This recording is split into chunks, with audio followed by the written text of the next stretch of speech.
Vous avez la possibilité l'année prochaine de choisir une spécialité très riche qui s'intitule Humanité, littérature et philosophie. Alors littérature et philosophie, on ne va pas trop revenir dessus, vous connaissez déjà. Par contre, on peut peut-être s'attarder un peu sur ce mot que vous connaissez moins, qui est humanité. C'est un mot, quand il s'applique au domaine du savoir, qui renvoie à une ancienne pratique. Autrefois, on disait faire ses humanités. Alors, faire ses humanités, c'était quoi? C'était étudier les textes anciens, les textes antiques, grecs et latins, pour former son esprit. Pour y voir un petit peu plus clair, je vais vous donner une citation de Michel Zinc, qui est un grand spécialiste de la littérature du Moyen-Âge, et qui nous éclaire sur ce point. Il écrit: cet apprentissage par les lettres, cette formation de l'esprit par les lettres, fondée sur la conviction que l'on devient soi-même et que l'on s'arme pour la vie par une confrontation avec les grands textes du passé et par une confrontation personnelle en les lisant, en les traduisant, en les comprenant, en les commentant, en les imitant par soi-même, c'est ce qu'on appelait naguère faire ses humanités.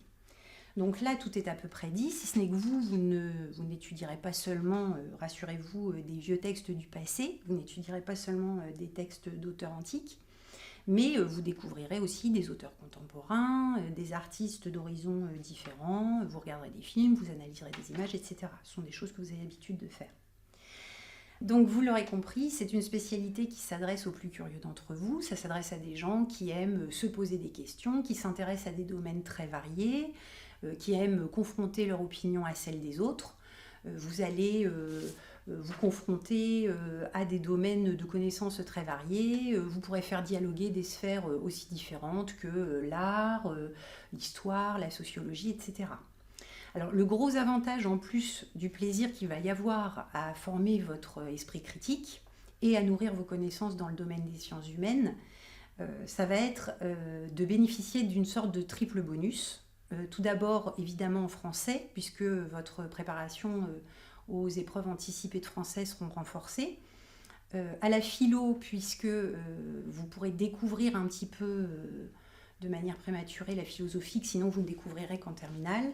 Et puis ça va vous permettre aussi de vous préparer au grand oral, puisque dès le premier semestre en première, vous vous attaquerez à l'art oratoire, c'est-à-dire l'art de la parole. Alors il est clair que si vous voulez vous consacrer à une carrière dans le domaine des lettres, ou si vous voulez entamer des études de droit, de sociaux, de psychologie, si vous voulez faire de la communication ou entrer à Sciences Po, cette spécialité mérite toute votre attention.